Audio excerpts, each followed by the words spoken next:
से हटाने के लिए अवश्य सुनिए जगत गुरु तत्वदर्शी संत रामपाल जी महाराज के अमृत वचन, सर्व पवित्र धर्मों के पवित्र शास्त्रों के आधार पर। इन राधा स्वामी पंथ के अज्ञानी संतों की तो सोच है, विचार है कि सतपुरुष वहां नहीं है, निराकार है और केवल नूर ही नूर है, प्रकाश ही प्रकाश है। और उनने अपने सिद्धांत अनुसार सच्चाई को अज्ञान बना करके कैसे पेश करना चाहा है, लेकिन फिर भी छुपी नहीं। कहते हैं चोर चुरावे तुमड़ी और गड्ढे पानी में, वो गड्ढे वो ऊपर आवे न सच्चाई छनी ना। अब विचार करो इनके विधान अनुसार। ये कहते हैं पहले कबीर साहब जाकर मालिक में विलीन हो गए, बूंद गिर गई समुद्र में, खत्म हो जाती तो। और फिर कहते पीछे तो रानी जाके विलीन होगी उसी में, दोनों हो गए एक रस। फिर वो बातें किस टाइम की, कबीर साहब को देखा कैसे उसने, वहां कुछ अस्तित्व है ही नहीं तो देखा कैसे। सच्चाई तो यही है कि सचमुच कबीर साहब वहां परमात्मा स्वरूप सतपुरुष रूप में ये खुद ही मालिक हैं। जैसे स्वामी रामानंद जी ने कहा, दोहू ठोड़ है एक तू और भया एक से दो, और गरीबदास हम कारणे आए हो तुम मगदो। ये स्वयं भी कहते हैं कबीर परमेश्वर, हम ही अलखला है कुतुब गोस और पीर, गरीबदास खालक धनी हमारा नाम कबीर। ए स्वामी सृष्टा में और सृष्टि हमारे तीर, दास गरीब अधर बसू। कबीर साहब कहते हैं अधर रहूं ऊपर और मेरा नाम कबीर। और ये अज्ञानी कह रहे हैं कि कबीर साहब पहले लीन हो गए, पाछा निंद्रमती होगी। फिर बातें किस कैसे करी उन्हें? अरे कुछ तो दिमाग पर जोर दो। चलो वो पहले वाले तो गए बाढ़ में, अब तो तुम तो बचो, शेष जो फंस रहे हैं उनके नकलियों गए, पीछा छुटाओ और अपना कल्याण कराओ। ये बार बार समय नहीं मिलता। अब एक तो यहां प्रमाण दे रखे उन्होंने, और दिखाते हैं 189 पृष्ठ पे इसी के संत मत प्रकाश भाग 4 के 189 पृष्ठ पे देखो। अब सावन सिंह जी उत्तर दे रहे हैं, इसी तरह रानी इंदुमती थी, जब उसको कबीर साहब सचखंड ले गए तो उसने वहां जाकर देखा कि कबीर साहब ही सतपुरुष हैं। कहती है हाय हाय, अगर आप मुझे इतना बता देते कि मैं ही सतपुरुष हूं तो क्या मैं आपकी सेवा नहीं करती। कहते हैं तुझे विश्वास नहीं आता, अब तू यहां आ गई है, तेरी मर्जी कह ले।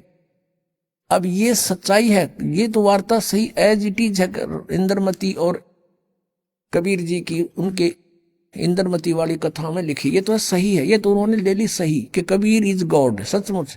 और वहां इनकी अपनी अज्ञान थ्योरी को सिद्ध करना भी चाहा साथ में इस कथा के साथ।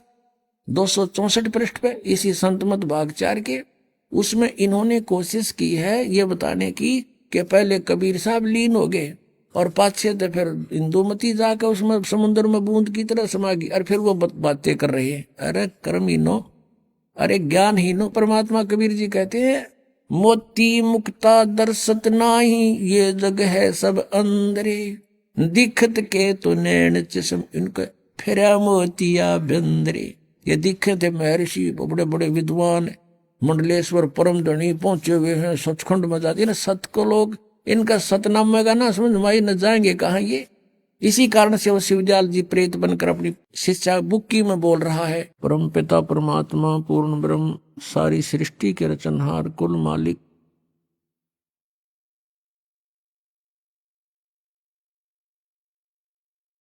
कबीर परमेश्वर जी अपनी प्यारी आत्माओं को अपनी जानकारी देने के लिए स्वयं ही प्रकट होते हैं, यहाँ पर आते हैं।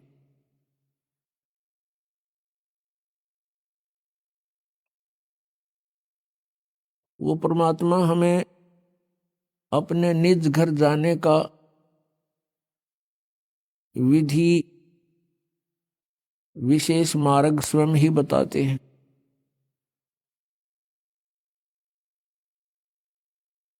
परमात्मा ने अध्यात्म ज्ञान को स्वयं ही यहां आकर के बताया है। कबीर देव जी ने, उन्होंने बताया कि सबसे पहले आप जी का गुरु होना चाहिए, गुरु भी अधिकारी हो, पूर्ण गुरु हो। और विदाउट गुरु, गुरु के बगैर कोई भी साधना आप करते हो वो यूजलेस होती है। गुरु बिन माला फेरते, गुरु बिन देते दान, गुरु बिन दोनों निष्फल हैं, चाहे पूछो वेद पुराण। राम कृष्ण से कौन बड़ो, उन्हों भी गुरु कीन, तीन लोक के वे धनी, गुरु आगे आधीन।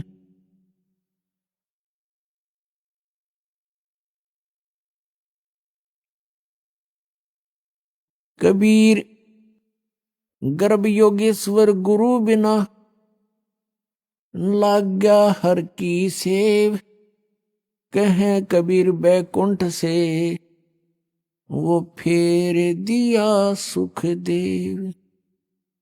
राजा जनक गुरु किए, फिर कीनी हर की सेव, कहें कबीर बैकुंठ में, चले गए सुखदेव। गुरु गोविंद दोनों खड़े, काके लागू पाए, बलिहारी गुरु अपना, जिन गोविंद दियो मिलो।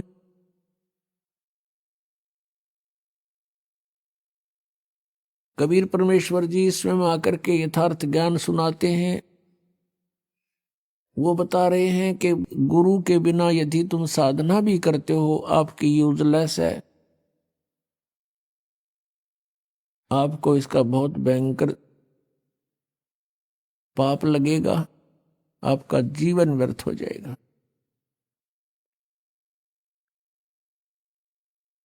फिर उदाहरण देते हैं कि तुम राम और कृष्ण से तो किसी को बड़ा नहीं मानते, और श्री राम श्री कृष्ण जी ने भी गुरु बनाए, और गुरु के सामने शिष्य की तरह विनम्र रहे। राम कृष्ण से कौन बड़ो, उन्हों भी गुरु कीन, और तीन लोग के वे धनी, गुरु आगे आधीन। अब कितनी इंपॉर्टेंस है गुरु की। और जो गुरु नहीं बनाते, मनमुखी साधनाएं करते हैं, गुरु के बिना, जिसको निगुरा बोलते हैं, उसका कहीं ठिकाना नहीं होता। फिर प्रमाण देते हैं परमेश्वर जी के गर्भ योगेश्वर गुरु बिना, लाग्या हर की सेव, यानी भगवान की पूजा करने लगा कौन, सुखदेव ऋषि। मां के गर्भ से ही उसको ज्ञान हो गया था कि इस संसार में बहुत ज्यादा समस्याएं हैं, और बाहर जाते ही हमारी बुद्धि पर पत्थर गिर जाते हैं। मां के गर्भ में इस प्राणी को सब याद रहता है कि तेरा उद्देश्य क्या है, और तू पहले जन्मों में कितने कितने कष्ट उठा चुका है, जिस कारण से 12 वर्ष तक मां के गर्भ से बाहर नहीं आया। सुखदेव ऋषि, ब्रह्मा विष्णु महेश ने उनसे कहा कि आप बाहर आओ, नहीं तो यह मर्यादा बदल जाएगी। 12 वर्ष तक माताएं कैसे बच्चों को गर्भ में रखेंगी, 9 महीने में बहुत परेशानियां हो जाती हैं। तब सुखदेव ऋषि ने कहा था कि बाहर आते ही आपके तीनों गुण हमें चेतनाहीन कर देते हैं, पूर्व की कोई जानकारी हमें नहीं रहती, और हम अपने उद्देश्य को भूल जाते हैं। अंदर से ही वार्ता कर रहा है सुखदेव ऋषि। और सुखदेव ने कहा कि मैं इस कंडीशन पर बाहर आ सकता हूं कि आप अपनी इस त्रिगुणमयी माया को रोक लो थोड़ी देर, जब तक मैं बाहर आऊं। तब उन्होंने कहा कि भाई इतनी देर हम इनको रोक नहीं सकते, हमारे बस की बात नहीं। हम कुछ सेकंड के भी कुछ हिस्से में रोक सकते हैं, ये समझ लो बस सेकंड से भी थोड़े समय में, इतनी देरी। तब सुखदेव जी ने कहा कि आप इतनी देर रोक लो इसको। इतनी ही देर में वो मां के गर्भ से बाहर आया, 12 वर्ष का था, उठ कर चल पड़ा, अपनी और नाल को कंधे पर डाल लिया। सुखदेव ऋषि के जो पिता थे व्यास जी, व्यास जी ने कहा पुत्र तेरी मैंने 12 वर्ष तक इंतजार की है, कम से कम दर्शन तो दिखा। तब सुखदेव ऋषि ने कहा ऋषि जी अब मैं इस ज्ञान से परिचित हो चुका हूं, या कोई किसी का पिता पुत्र नहीं है, ये तो संस्कार उलझे पड़े हमारे, और ना जाने कितनी बार आप मेरे बाप बन लिए, ना जाने कितनी बार मैं तेरा बाप बन लिया। अब के मैं अपना पीछा छुड़वाऊंगा, भक्ति करूंगा और इस संसार से मुक्ति पाऊंगा। यूं कहकर आकाश में उड़ गया। पिछले बैटरी चार्ज थी, पिछले जन्मों के सिद्धियां उसके पास थी। कहने का भाव ये है कि वो सुखदेव ऋषि फिर अपने आप उस सिद्धि प्राप्त से, हल्दी की गांठ से पंसारी बन गया। पिछले जन्म की उसकी भक्ति की शक्ति कमाई थी, जिस कारण से वो आकाश में उड़ जाता था, इंद्र के लोक में चला जाता था। वहां के ऋषि महर्षि, वहां के देव उसका बहुत सत्कार करते थे। एक दिन इसी भ्रम में सुखदेव ऋषि विष्णु जी के लोक में चला गया। एक स्वर्ग होता है प्रत्येक लोक में, रेस्टोरेंट जिसको कहते हैं, और स्वर्ग के अंदर उस रेस्टोरेंट में उसी व्यक्ति को अलाउड होता है जिसका कोई मान्यता प्राप्त गुरु हो। बिना गुरु के व्यक्ति को स्वर्ग में स्थान नहीं। जब सुखदेव ऋषि उस होटल में प्रवेश करने लगा, रेस्टोरेंट में, पहरेदारों ने मना कर दिया कि आपका गुरु कौन है ऋषि जी। सुखदेव ने कहा कि मुझे गुरु की आवश्यकता नहीं, मैं अपनी मर्जी से, अपनी शक्ति से यहां उड़ के आ गया हूं। पहरेदारों ने कहा कि बिल्कुल नहीं, आप अंदर नहीं जा सकते। भगवान विष्णु का आदेश है कि बिना गुरु का व्यक्ति स्वर्ग में प्रवेश नहीं कर सकता। अब सुखदेव ऋषि ने कहा कि मेरी विष्णु जी से बात कराओ। इतना अंडी पाक रहा था। अब सुखदेव ऋषि ने सोचा था कि विष्णु जी मुझे शाबाशी देंगे और कमर थपथपावेंगे, वाह महर्षि वाह, बहुत अच्छी भक्ति की, पहुंच गया स्वर्ग में, उड़ का आ गया। विष्णु जी के पास ये बात गई। विष्णु जी अपने घर से बाहर आए, महल से। सामने सुखदेव ऋषि खड़े थे बाहर। विष्णु जी के पास जब ये बात गई कि एक सुखदेव नाम का ऋषि मृतलोक से आए हैं और स्वर्ग में प्रवेश करना चाहते हैं, उनका कोई गुरु नहीं है, भगवान आपका क्या आदेश है। तो विष्णु जी ने कहा कि आदेश मेरा फाइनल है, आज कोई नया आदेश नहीं है, बस पार्ख दो, उसको मना कर दो। उन्होंने कहा जी हमने मना कर दिया है। वो कहता है मैं यही रहूंगा जब तक मेरी विष्णु जी से बात नहीं होगी, तब तक मैं वापस नहीं जाऊंगा। विष्णु जी बाहर आए और पूछा ऋषि जी यहां कैसे आए। अब सुखदेव ऋषि ने सोचा था भगवान बड़े खुश होंगे। भगवान के बोलने के लहजे से वो समझ गया कि ये खुश नहीं है। तब सुखदेव ऋषि ने कहा कि मैं स्वर्ग में विश्राम करने आया हूं।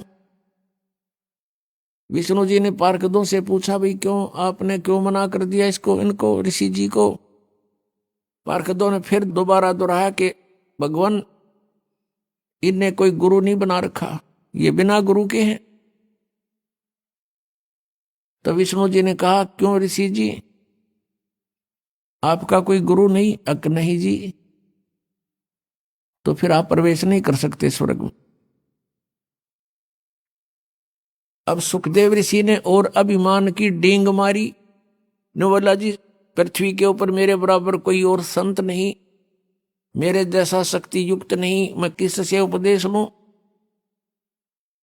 तो भगवान विष्णु ने कहा कि सुखदेव यह भी तेरी कमजोरी है, ये भी तेरी कमजोरी है, तेरे अंदर अभिमान बोल रहा है, जिस कारण से भी तू भक्ति के योग्य प्राणी नहीं है। आप जाइए राजा जनक से उपदेश लीजिए। राजा जनक गृहस्थी, उसके कई रानियां थी, और सुखदेव ऋषि बाल ब्रह्मचारी।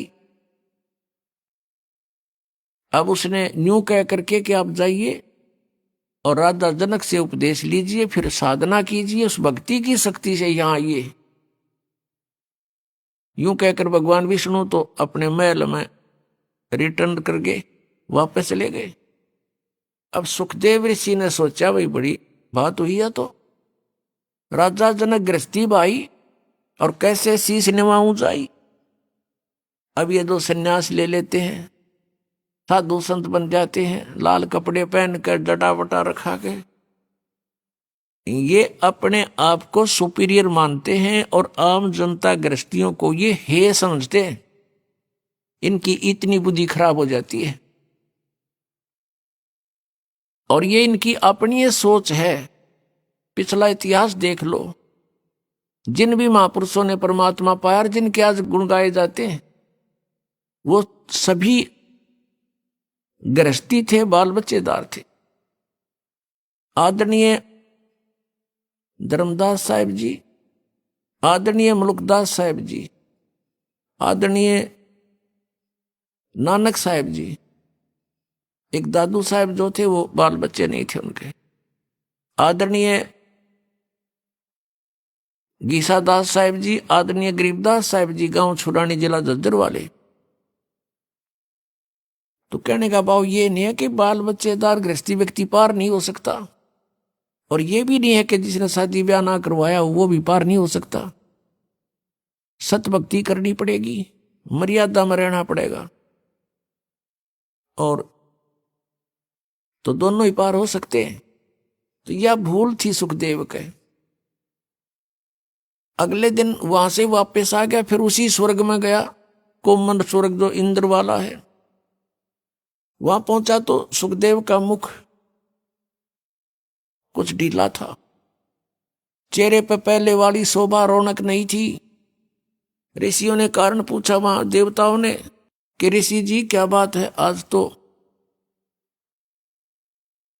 कुछ मुंह लटका रखा आपने, आपको क्या टेंशन हो गई है। तब सुखदेव ऋषि ने कहा, क्या क्या बताऊं, एक समस्या अड़गी। मैं भगवान विष्णु के लोक में गया था, और वहां मुझे स्वर्ग में प्रवेश से मना कर दिया। इस बात को सुनकर अन्य जो ऋषिवर थे वहां बैठे थे देवता, वो कहने लगे, सुखदेव बात बताओ। भगवान विष्णु तो बड़े प्रसन्न होते हैं साधु संतों को देख करके, कोई गलती गड़बड़ है हुआ बता। तब सुखदेव ने बताया कि उन्होंने इसलिए मना कर दिया कि मेरा गुरु नहीं था। तो जितने भी वहां बैठे थे उसके आसपास, जो पहले उसको बहुत अच्छा महात्मा मानने थे, सभी ने कहा कि सुखदेव हम तो तुझे बड़ा विचारवान व्यक्ति मानते थे, और आज आप निगुरे फिर रहे हो, धिक्कार है तेरे जीवन को। और दूसरी बात, एक बात बता, जो भगवान ने भी तुझे कह दिया कि गुरु बना, अब अग्रम अग्रम कैसी रखे हुए तू। तब सुखदेव ऋषि ने कहा कि एक समस्या आ गई। भगवान विष्णु जी ने कहा कि राजा जनक से नाम ले ले, और कहते राजा जनक गृहस्थी भाई और कैसे शीश निभाऊं जाई। सुखदेव बोले, वचन विवेका, हमने स्त्री का मुंह नहीं देखा। अब वो ऋषि कहने लगे, भाई एक बात बता, जब भगवान विष्णु ने कह दिया तेरे, तुम वहां नाम ले तू जाके, और फिर भी आप ऐसी बातें कर रहे हो। देखो, बिना गुरु के आपके पिछले जो संस्कार हैं, आपकी भक्ति शक्ति है, ये कुछ दिन चलेगी, सदा नहीं रहेगी। और अगले जीवन में गधे की योनि में भी जा सकता है प्राणी। अब इतना सुनते ही उसका कलेजा हिल गया। और कुछ मेर भगवान की होती है विशेष तो। सुखदेव ऋषि को अपने पिछले जन्म की बातें याद आ गई। यह भी रजा भगवान की थी उस पर। उसकी बुद्धि ऑन कर दी, अंतर से उसका वह फिल्म चालू कर दी, उसको पिछले जन्म दिखाई देने लगे। वो देख रहा अपने बीते हुए जीवनों की मूवी अंदर अंतःकरण में।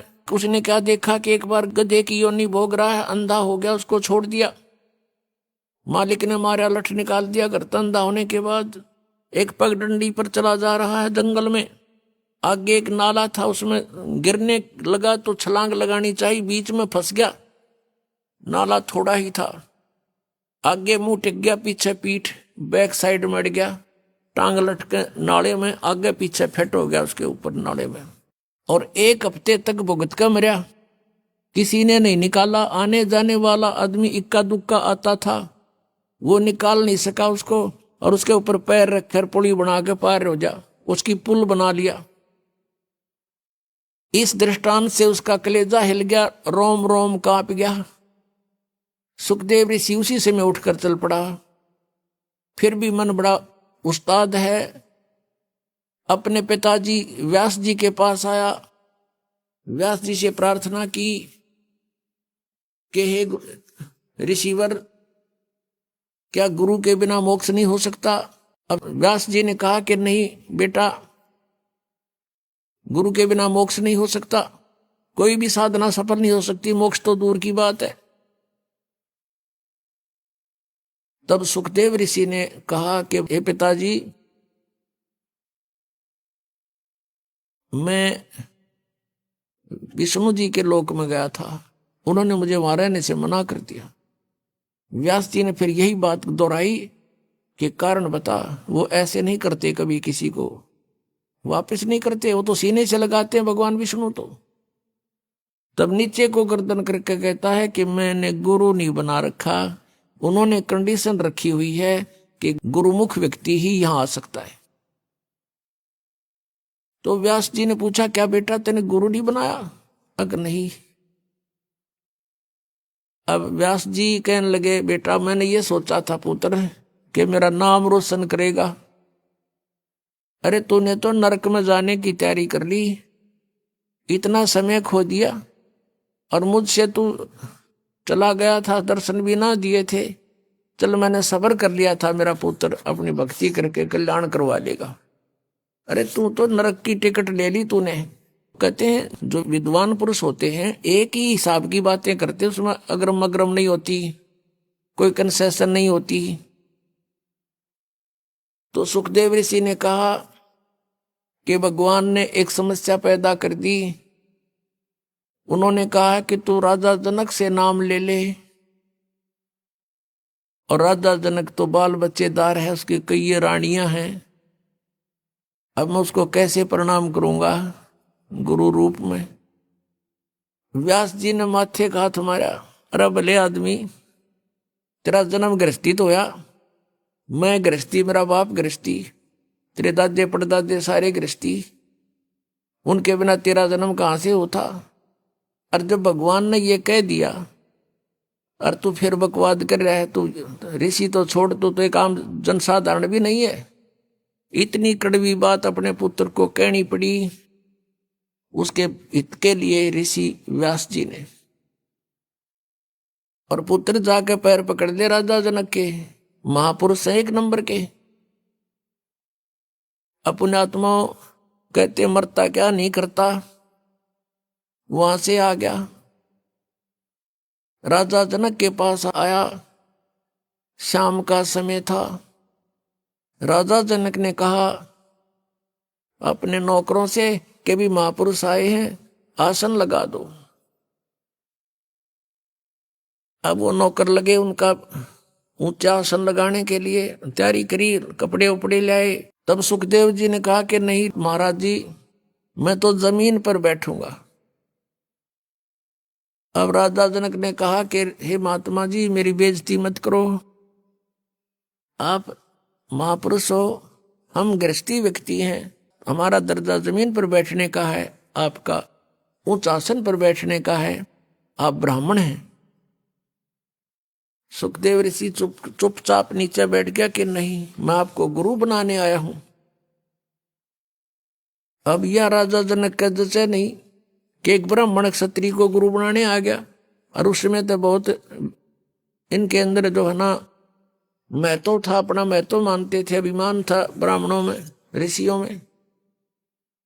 तब सुखदेव ऋषि को नीचे बैठा देखा तो सोच गया कि कुछ बात है। उन सारी कहानी बता दी, मैं विष्णु जी के लोक में गया था, वहां मुझे रहने से मना कर दिया क्योंकि मेरा गुरु नहीं था, और सभी ऋषियों ने एक ही राय दी है, मैं आपको गुरु बनाऊं, मेरे सामने और विकल्प नहीं रहा। तब राजा जनक ने कहा कि सुबह उपदेश दूंगा। तो सुबह जब राजा जनक ने कहा ऋषि जी बैठ जाओ, नीचे जमीन पर आसन लगवा दिया। राजा जनक ने अपनी पटरानी से, जो कई रानियां थी उनमें से एक मुख्य थी, जो उससे कहा कि आप मुझे स्नान कराओ और मेरी व्यवस्था करो, मैंने स्नान करके नाम दूंगा, उपदेश दूंगा ऋषि को। अब नो सामने सुखदेव ऋषि बैठा, वहीं पर एक चूल्हा जला दिया, उसके ऊपर एक पतीला रख दिया और चूल्हे में 6 मोटे लकड़ जला करके और पानी को ऐसे उबाल दिया, जल को जैसे चाय बनाया करें, उबलन लग जाओ। और राजा जनक ने अपना नहाने का पाटड़ा वहीं साथ में डलवा लिया, उबलते चूल्हे के साथ में। उस पानी का जहां उबल रहा था, गर्म हो रहा था, वहीं साथ में रखवा दिया। और उसकी कपड़े काट के बैठ गया, धोती बांध गए। उसकी पत्नी जो मेन जो रानी थी, वाइफ थी उसकी, वो क्या करती है, उबलते पानी में तो उबलते पतीले में से लोटा भरे और राजा जनक की चोटी में गिरे और हाथ से नहावे, और उधर से सुखदेव ऋषि नो सुकड़े पाछे नोवे, जलेगा यू। वह फिर लोटा डाले, जब वो पाछे न सुकड़े जल गया। राजा जनक देख रहा था उसकी इस गतिविधि को और कहा, व्यास के पुत्र, तू तो बाल ब्रह्मचारी, मैं गृहस्थी व्यक्ति, मेरे स्नान करने के बाद जो ये पानी बह करके नाली में जा रहा है, गटर में, इसमें उंगली दे दे बेटा, जब जानो तो किसा योगी है। इन्होंने बोला, मैं ना दूं इसमें उंगली, मेरी तो उंगली जल जाए, इतना गर्म है तो मैं ना गलती करूं ऐसी। कहते हैं, राजा विहंस दे जब तारी और मुझे स्नान करावे नारी, ऐसा योग कमाया पूता, क्या बहा जो इंद्री दूता। इंद्री कर्म लगाओ किसके, जैसे जिव्या लेप नहीं मधुरस के। अब राजा जनक से उपदेश लेकर सुखदेव जी ने फिर अपनी साधना की, वो फिर स्वर्ग में गया। यानी स्वर्ग तक भी जाने का जो मार्ग है वो गुरु के बिना नहीं हो सकता। और हमने जाना सतलोक, तो क्या कहते हैं इसके विषय में, परमेश्वर कबीर जी ने हमें उदाहरण दिया कि गर्भ योगेश्वर गुरु बिना, वो लाग गया हर की सेव, भगवान की पूजा करने लगा। कहे कबीर बैकुंठ से वो फेर दिया सुखदेव, राजा जनक गुरु किए फिर कीनी हर की सेव। कहे कबीर बैकुंठ में फिर चले गए सुखदेव। पुणात्माओं, परमात्मा स्वयं आए लगभग 600 वर्ष पहले, सन 1398 में सतलोक से चल करके आए थे परमात्मा, और लहर तारा तालाब में एक जंगल में कमल के फूल पर विराजमान हुए थे। संवत 1455 ज्येष्ठ सुदी पूर्णमासी को, और वहां से एक नीरू नीमा नाम के जुलाहा दंपति उनको उठा ले गए थे। और फिर धीरे धीरे परमात्मा बड़े हुए तो बचपन से ही अपने तत्व ज्ञान का प्रचार शुरू किया था। इस मर्यादा को बनाए रखने के लिए कि गुरु के बिना बात नहीं बनेगी। वैसे परमेश्वर को कोई आवश्यकता नहीं थी गुरु बनाने की, उन्होंने इस मर्यादा को दृढ़ करने के लिए कि गुरु के बिना बात नहीं बनेगी, नहीं तो आने वाले समय में ये काल के दूत ये कहने लग जाएंगे कबीर जी ने कौन सा गुरु बनाया था। इसलिए परमेश्वर कबीर जी ने स्वामी रामानंद जी ब्राह्मण को गुरु बनाया।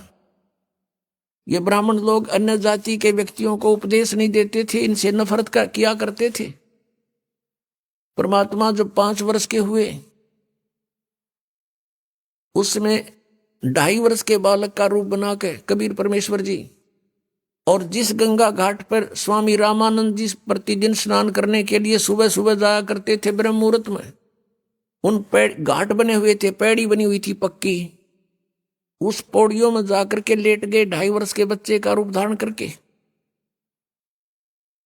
स्वामी रामानंद जी नीचे उतर रहे थे अंधेरे में, गर्मियों के दिन थे, गर्मियों का मौसम था, और उस समय जब परमात्मा 5 वर्ष के थे, महर्षि रामानंद जी ब्राह्मण 104 वर्ष के थे, 99 वर्ष के आयु का अंतर था आपस में। वो जो ही नीचे को उतर रहे थे, परमात्मा 2.5 वर्ष के बच्चे में के रूप में लेटे हुए थे, सिर में खड़ाऊं लगी, पैर की जूती लकड़ के होते थे उनके खड़ाऊं, रामानंद जी की खड़ाऊं भगवान के सिर में लगी, बच्चे की तरह रोने लगे। रामानंद जी तेजी से झुके, कोई बालक के चोट लगी, संत दयालु बहुत होते हैं, और एकदम झुके तो उनके गले में एक तुलसी के मनके की कंठी होती है, जो वैष्णव साधु दीक्षित साधु होने का प्रतीक माना जाता था। तो वह कंठी रामानंद जी की निकल के कबीर परमेश्वर के गले में गिर गई अंधेरे में। रामानंद जी ने देखा नहीं। रामानंद जी ने सिर पे हाथ रखा कि बेटा राम राम बोल, राम के नाम से सुख होता है, तुझे पीड़ा हुई है ठीक हो जाएगा, राम का नाम बोल। और तू लगता है रास्ता भूल के आ गया अंधेरे में, बेटा यहाँ ऊपर पटरी पे बैठ जा, सुबह तेरे घर भिजवा दूंगा मैं, जिसका भी होगा पता करा लूंगा, बैठ जा। अब रामानंद जी तो उनको ऊपर को भेज कर आप नीचे को स्नान करने को चल पड़े। परमात्मा अंतर ध्यान हुए। रामानंद जी स्नान करके बाहर आए, तब तक सुबह हो चुका था, सूर्य उदय हो चुका था। देखा बालक कहीं नहीं, सोचा चला गया होगा जिसका होगा, बात खत्म हुई। कुछ दिन के बाद परमात्मा ने महर्षि रामानंद जी के एक शिष्य विवेकानंद को जा छेड़ा और उससे प्रश्न उत्तरों की कि ब्रह्मा जी के माता पिता कौन है, ऋषि जी मुझे बता दे, ब्रह्मा विष्णु महेश के माता पिता कौन है। वो कहने लगे इनके कोई माता पिता नहीं। परमात्मा ने कहा तू झूठ बोल रहा है, उठा शिव पुराण के अंदर रुद्र संहिता अध्याय 5 से 9 तक पढ़ के सुना दे। और मैंने सुना है कि ऐसे ऐसे शिव पुराण में लिखा है कि विष्णु जी के पिता काल रूपी ब्रह्म और दुर्गा है इनकी माता। तब उसने कहा कि तूने इन ग्रंथों के विषय में जानकारी कैसे हुई और तूने ये तिलक विलक कैसे लगा रखा है, क्या तूने कोई गुरु बना रखा है। परमात्मा ने कहा मैंने गुरु बना रखा है। अब किसको गुरु बना रखा है तूने, कि जिसको तूने बना रखा है। विवेकानंद जी कहते हैं कि मैंने तो पंडित 1008 श्री रामानंद जी महर्षि को गुरु बना रखा है, तेरी जाति क्या है। परमात्मा के बोलने से पहले श्रोता ही खड़े होकर कहते हैं ये तो नीरू धानक जुलाहे का बेटा है। तब वो ब्राह्मण ने विषय बदल दिया सारा ही और कहा देखो भाई कितना झूठा और कपटी है, मेरे गुरुजी ब्राह्मण है, ये धानक जुलाहा है छोटी जाति वाला। हमारे गुरुदेव तो छोटी जाति वालों से बात भी नहीं करते, दूर से पर्दा लगाकर बात करते हैं, और ये झूठा कहता है मैंने गुरु बना रखा है, रामानंद जी को गुरु बना रखा। कहने का भाव ये है कि काफी विवाद हो गया। उसने रामानंद जी को जाके बताया शिष्य ने जी हमारी नाक काट दी एक जुलाहे के बालक ने, अपने आप को गुरु बताता है। लंबा विषय है, थोड़ा शॉर्ट करके बताएगा दास। परमात्मा को सुबह वहां पकड़ कर ले आए 10-8-9 मस्टंडे, रामानंद जी के सामने खड़ा कर दिया। तब रामानंद जी से वार्ता हुई तो रामानंद जी ने पूछा बच्चा मैंने आपको शिष्य कब बनाया, तो झूठ बोलता है। परमात्मा ने कहा नहीं स्वामी जी झूठ नहीं बोलता। एक दिन आपको याद होगा स्नान करने के लिए आप सुबह सुबह गए थे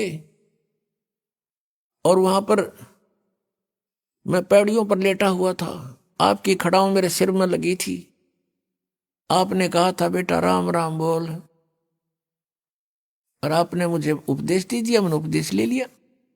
तब रामानंद जी ने कहा कि नहीं, वो तो छोटा बालक था, 2-2.5 वर्ष का बच्चा था, तू तो बहुत बड़ा है।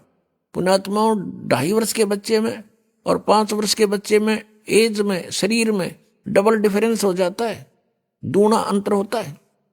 तब परमात्मा ने क्या लीला की, स्वामी रामानंद जी के कुटिया के पास किसी सेवक की खाट थी, चारपाई थी, उसके ऊपर दूसरा रूप धारण कर दिया 2.5 वर्ष के बालक का, और एक रूप में खड़े हैं 5 वर्ष के बालक में।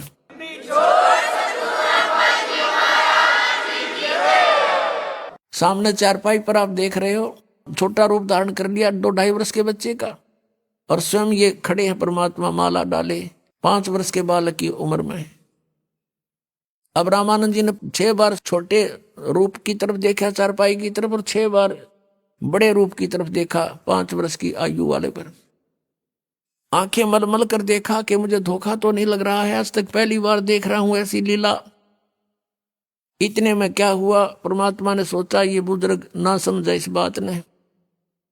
वहां से वो बच्चा 2.5 वर्ष की आयु का शरीर वाल उठा और 5 वर्ष के बालक में देखते देखते समा गया, अकेले रह गए परमात्मा।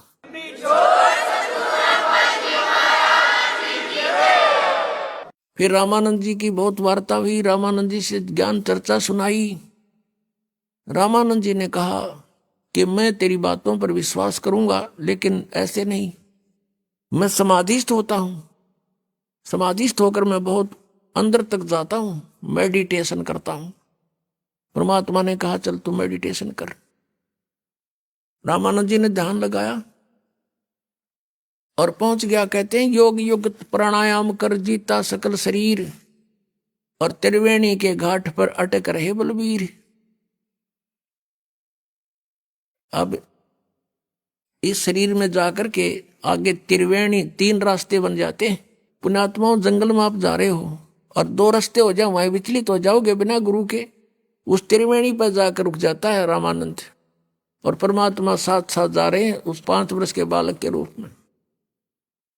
अब वहां वार्ता करते हैं जैसे स्वप्न होता है कि स्वामी जी ये है तेरी अंतिम मंजिल त्रिवेणी, इसके बाद ये लेफ्ट जो रास्ता है ये जाएगा धर्मराज के दरबार में। उसके बाद फिर आपका अकाउंट होकर के जिस भी इष्ट की तेरी साधना होगी वहां भेज दिए जाओगे। और ये सीधा ब्रह्मरंध्र का रास्ता है, ये तुम्हारे किसी मंत्र से नहीं खुलेगा, मेरे सतनाम से खुलेगा, उस 2 अक्षर के मंत्र से खुलेगा। रामानंद जी सोचते रहे, देखते रहे भी क्या होगा। तब कहा कि अपने मंत्र जाप करके देख ले खुलता हो, तो उसने सारे मंत्र जंतर कर लिया, नहीं खुला। तब परमात्मा ने कहा मैं सिमरण करता हूं सतनाम का, 2 अक्षर के नाम का। सिमरण किया, वो पट दे दरवाजा खुल गया, सामने का गेट आका मेरे साथ। रामानंद जी की आत्मा को साथ लेकर गए। ये काल दिखाया जहां 21वें ब्रह्मांड में बैठा है, जहां तपतशिला के ऊपर 1 लाख मानव शरीरधारियों को, उनके सूक्ष्म शरीर को वहां भून कर खाता है, वो स्थान दिखाया। फिर सचखंड में लेकर गए, सतलोक में। वहां परमात्मा को देखा दूसरे रूप में, करोड़ सूर्य मिला दे, करोड़ चंद्रमा एक रोमकूप के अंदर। इतनी शोभा उस परमात्मा सतपुरुष की, सतलोक के अंदर, सचखंड के अंदर। और नीचे से 5 वर्ष के बालक में परमात्मा दूसरे रूप से जा रहे हैं उसके साथ। तो रामानंद जी ने सोचा भगवान तो ये है सामने, जो तख्त पर बैठा है, सिंहासन पर विराजमान है। और परमेश्वर कबीर जी जाकर के चमर उठा करके उस परमात्मा पर करने लगे, जो सिंहासन पर बैठे थे, चमर करते हैं आदर से। अब रामानंद जी ने सोचा भगवान तो ये है, ये कबीर तो यहाँ का कोई गण होगा, अनुचर है यहाँ का। इतने में क्या हुआ कि वो तेजों में शरीर खड़ा हुआ, जिसके एक रोमकूप में करोड़ सूर्य मिला दे, करोड़ चंद्रमा वो भी फीके रहे। इतने नूर युक्त मनुष्य शरीर रूप नर आकार परमात्मा मनुष्य दृश्य खड़ा हुआ। और कबीर जी 5 वर्ष के बालक को सिंहासन पर विराजमान हो गए, न्यू डट गए। और वो जो तेजों में शरीर युक्त परमात्मा था परमेश्वर, कबीर जी बालक के ऊपर चंवर कर रहे नौकर की तरह। अब रामानंद जी देख रहे हैं ये क्या लीला हो रही है। भगवान तो ये इस बालक पर चवर इतने मोतेजों में शरीर जाकर के कबीर परमेश्वर में प्रवेश कर गया। 5 वर्ष के बालक में अनंत कोट ब्रह्मांड के कंट्रोलर के रूप में अकेले कबीर परमेश्वर जी बालक रूप में बैठे 5 वर्ष के बालक में।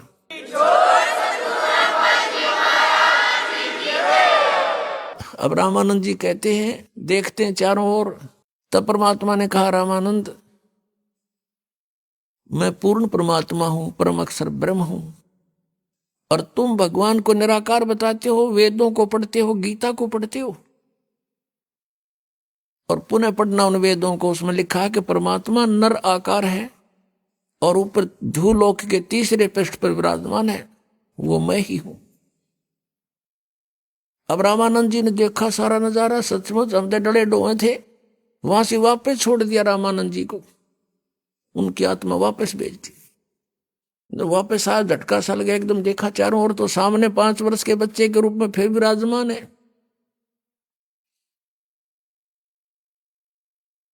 तब रामानंद जी 104 साल के बुजुर्ग ने और 5 वर्ष के बालक के पैर पकड़ लिए, दंडवत प्रणाम किया।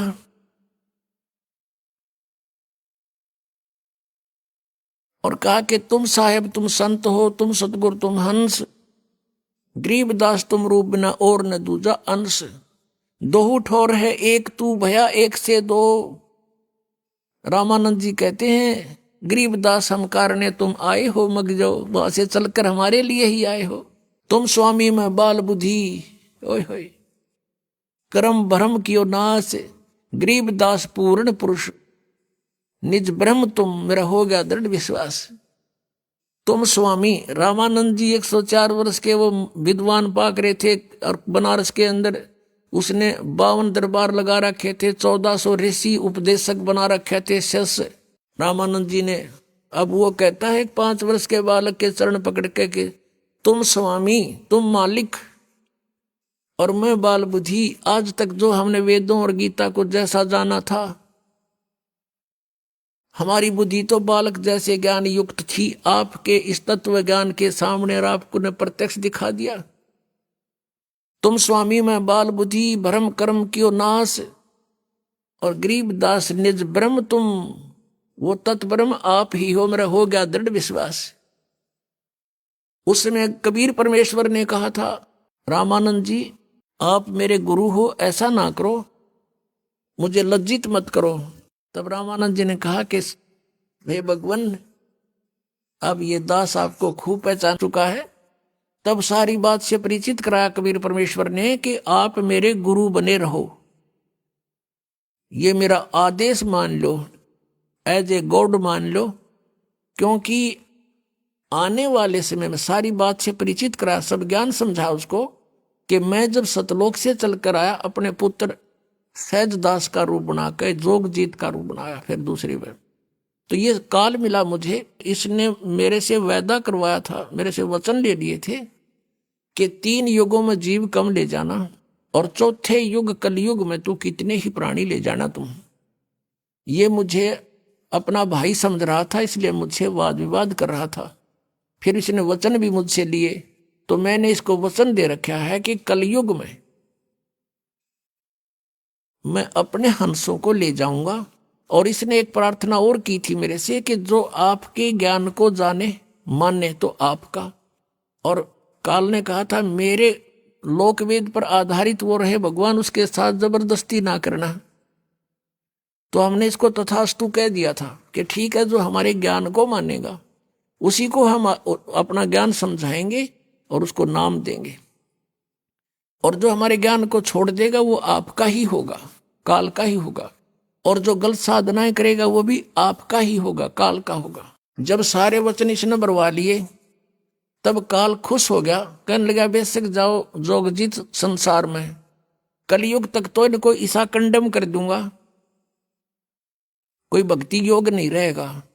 और तेरे नाम से कबीर पंथ से, तुम्हारे नाम से मैं पंथ चलाऊंगा, सतपुरुष सतपुरुष कहेंगे और नाम काल के देंगे। सारे के सारी साधनाएं मेरे सतर की होंगी, मेरे जाल में फंसे रहने की। और जिस समय तुम्हारा कोई दूत जाएगा, संत जाएगा प्रचार के लिए, या तुम जाओगे जोगजीत, उस समय तक तो मैं 12 पंथ तो अलग चला दूंगा काल के कबीर पंथ से नकली, और अनेक पंथ में चलाऊं, इस विध जीवों को भरमाऊं। 12 पंथ करूं मैं साजा, नाम तुम्हारा ले करूं आवाजा। 12 पंथ नाम जो ले ही मेरे मुख में आन समोही, और अनेक पंथ में चलाऊं, यावद जीवों को भरमाऊं। तो ये राधा स्वामी पंथ, धन धन सतगुरु सच्चा सौदा जगमाल वाली और सिरसा वाला पंथ, और ये जय गुरुदेव मथुरा वाला पंथ, ये ठाकुर जी महाराज, ये 5 नाम देते हैं सारे। यानी शिवदयाल जी के ही ज्ञान का सब कुछ इनके पास आधार है, और ये सब काल के चलाए हुए पंथ हैं। और श्रद्धालु इसमें बहुत श्रद्धा से आंखें बंद करके बैठे हैं बेचारे कि ये हमें पार कर देंगे परम धनी।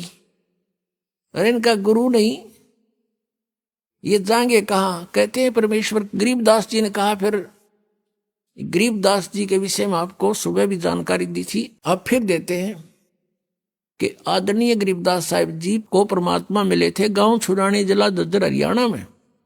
ये 10 वर्ष के थे, खेतों में अपनी गौवें चरा रहे थे, और भी अनेक पाली ग्वाले साथ थे। वह परमात्मा आए सतलोक थे, एक जिंदा महात्मा का रूप बना के साधु का, और गरीबदास जी से वार्ता की। एक कुंवारी गाय का दूध निकाला अपनी शक्ति तय। पालियों ने कहा था कि महाराज दूध पियो, परमात्मा ने कहा था कुंवारी गाय का दूध पीता हूं मैं। तो गरीबदास जी ने एक बछिया लाके खड़ी कर दी, जिसने दूध छोड़ रखा था, अभी तक वो ब्याही नहीं थी, बच्चा नहीं था उसका। तो कबीर परमेश्वर ने अपनी थपकी मारी, उसके आशीर्वाद भरा हाथ रखा कमर पर बछिया का, अपने आप दूधों से सतन से दूध चल पड़ा। एक पात्र रखा था वहां पर मिट्टी का, वो मांझ रखा था, उसको नीचे रख दिया, वो भर गया, अपने आप थनों से दूध निकलना बंद हो गया। तब आधा परमेश्वर कबीर जी ने पिया, आधा उस बालक गरीबदास जी ने। फिर गरीबदास जी की आत्मा को स्वामी रामानंद जी की तरह परमात्मा सतलोक सचखंड ऊपर सब दिखा कर लाए थे, और वही दृश्य उनके साथ हुआ था। परमात्मा रूप, ओरिजिनल रूप में, जो वहां परमात्मा की 3 सतिथि बताई है, वेदों में भी यही वो गुणगान है, और ओरिजिनल जो परमात्मा ने प्रैक्टिकल किया वो भी ऐसा ही है। तो गरीबदास जी ऊपर गए परमात्मा के साथ जिंदा महात्मा के रूप में। तो वहां जाकर के जिंदा महात्मा के रूप में जो परमात्मा थे, अपने उस दूसरे रूप में तेजों में शरीर, करोड़ सूर्य मिला दे करोड़ चंद्रमा, ऐसे एक रोमकूप की शोभा वाले शरीर में जो तख्त पर सिंहासन पर विराजमान थे, उसके ऊपर चौर करने लगे। गरीबदास जी ने सोचा भगवान तो यूं है तख्त पर बैठा, अरे बाबा जी तो यहाँ का कोई नौकर दिखे इनका। इतने में वही लीला हुई जो रामानंद जी के साथ की थी। परमात्मा जो खड़े हुए तख्त से, सिंहासन से, और नीचे से बाबा जी संत रूप में गए थे भगवान, वो विराजमान हुए, और वो तेजों में शरीर वाले भगवान चौर करने लगे। तब गरीबदास जी बालक 10 वर्ष की आयु के सोच रहे हैं कि हो बाबा जी में बड़ी करामात, भगवान भी इसके ऊपर चौर करता है। इतने में वो तेजों में शरीर उस जिंदा वाले महात्मा वाले शरीर में प्रवेश कर गया। अकेले वो बाबा संत रूप में परमात्मा नीचे से ऊपर गए थे, अकेले अनंत कोट ब्रह्मांड के मालिक के रूप में बैठे हैं विराजमान तख्त के ऊपर। तब गरीबदास जी को सब कुछ दिखा करके परमात्मा ने वापस छोड़ दिया। उधर से गरीबदास जी को मृत जानकर हल्ला मच गया, तो मर गया और मृत्यु होगी बच्चे की। बाबा ने जंतर मंत्र का दूध पिला दिया, लड़का मर गया, इकलौता पुत्र था। हाहाकार मच गया गांव छुडानी में, और चिता के ऊपर रख दिया अंतिम संस्कार करने के लिए। गरीबदास जी ने कहा परमात्मा मुझे घर वापस ना भेजो, वो तो गंदा लोक है। तब परमेश्वर ने कहा बेटा ऐसे नहीं रख सकते हम यहाँ पर, वहां भक्ति करो, भक्ति की शक्ति से कमाई करना। मैं मंत्र दूंगा, सतनाम और सार नाम दूंगा, उस जाप से तुम खूब भक्ति करना, फिर मैं तुम्हारे साथ रहूंगा, और फिर आना अपने कमाई करके। ऐसे नहीं आ सकते यहाँ, तो फिर सब ने ले आऊं मैं ऐसे। तो ये तेरे को ये दिखा के आई एम गॉड, और तू मेरा गवाह बनेगा आने वाले समय में।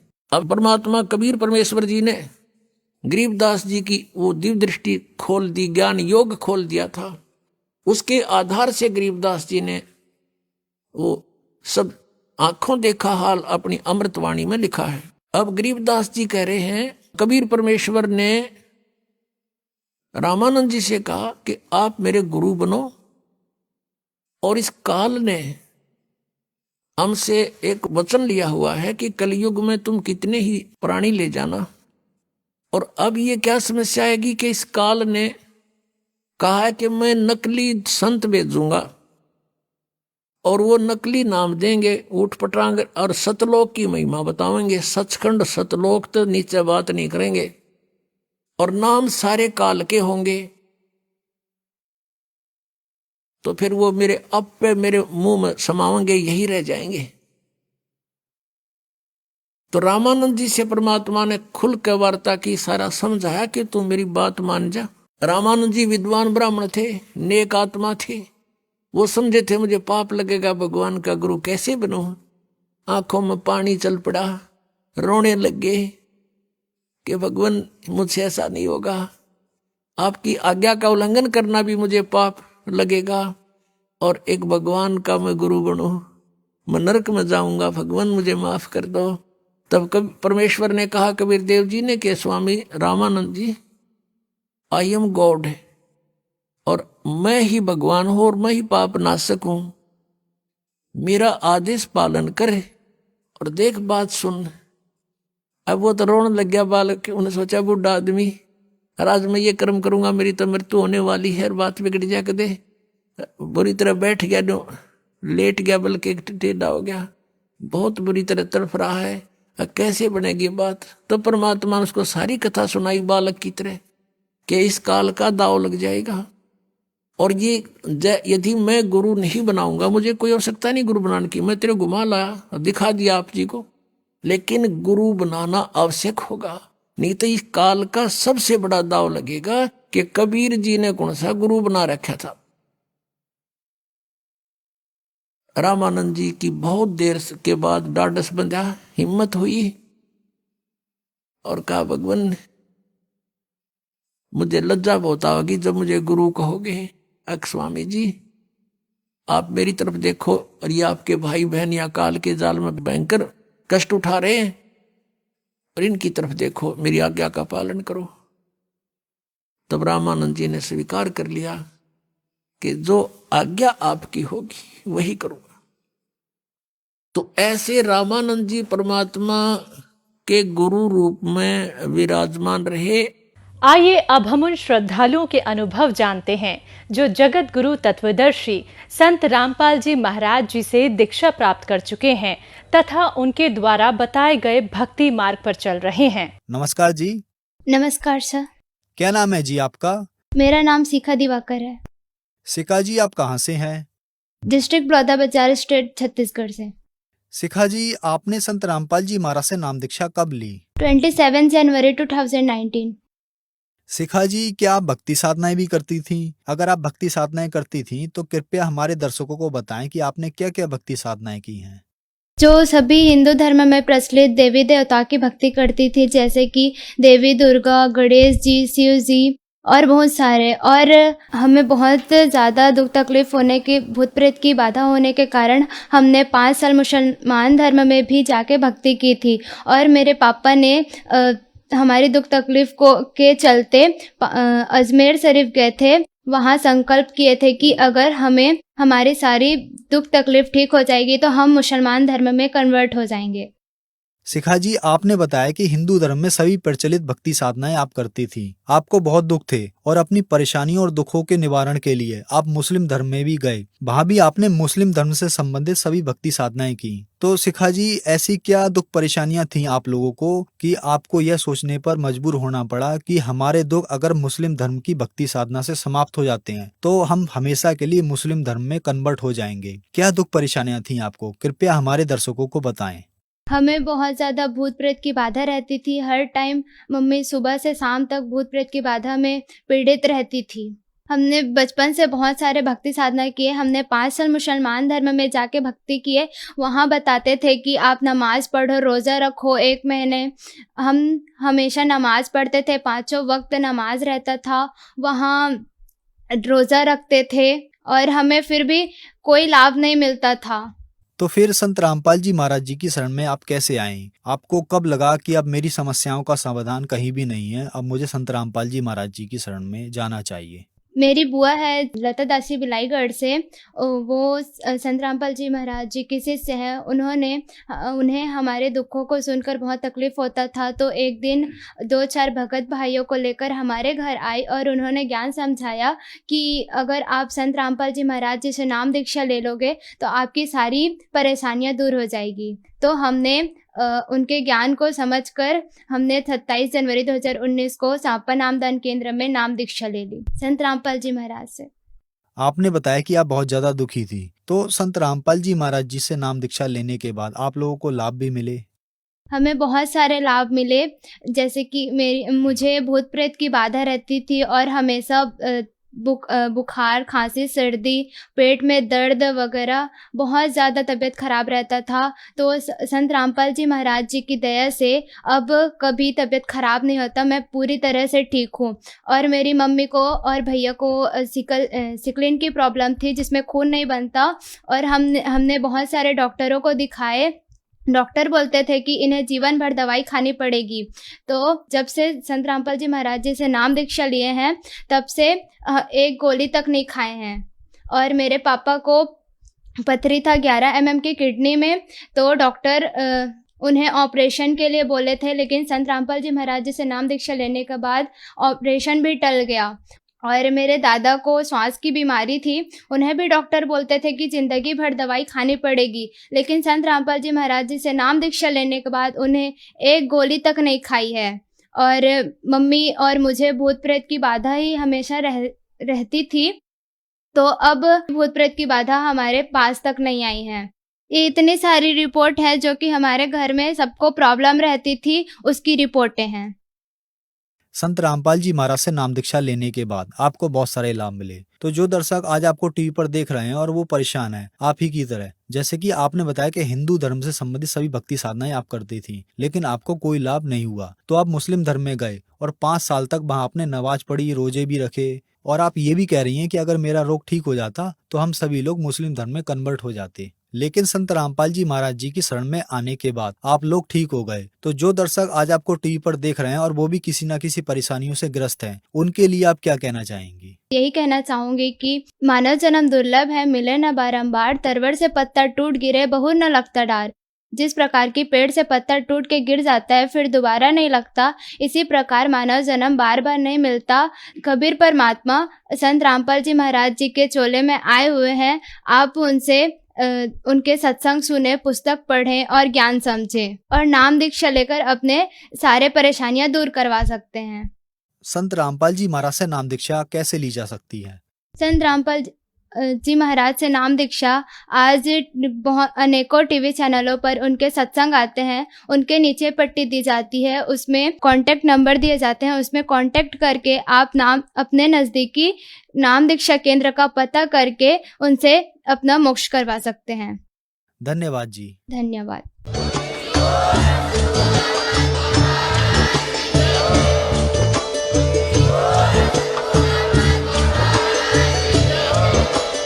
आप सुन रहे थे जगत गुरु तत्वदर्शी संत रामपाल जी महाराज जी के मंगल प्रवचन। अधिक जानकारी के लिए विजिट कीजिए हमारी वेबसाइट www.jagatgururampalji.org। संत रामपाल जी महाराज जी के शुभ आशीर्वाद से पूरे विश्व भर में 500 से भी ज्यादा नाम दीक्षा केंद्र हैं, जिन पर संत रामपाल जी महाराज जी द्वारा ऑनलाइन निशुल्क नाम दीक्षा दी जा रही है। अपने नजदीकी नाम दीक्षा केंद्र का पता करने के लिए संपर्क करें 8222880541।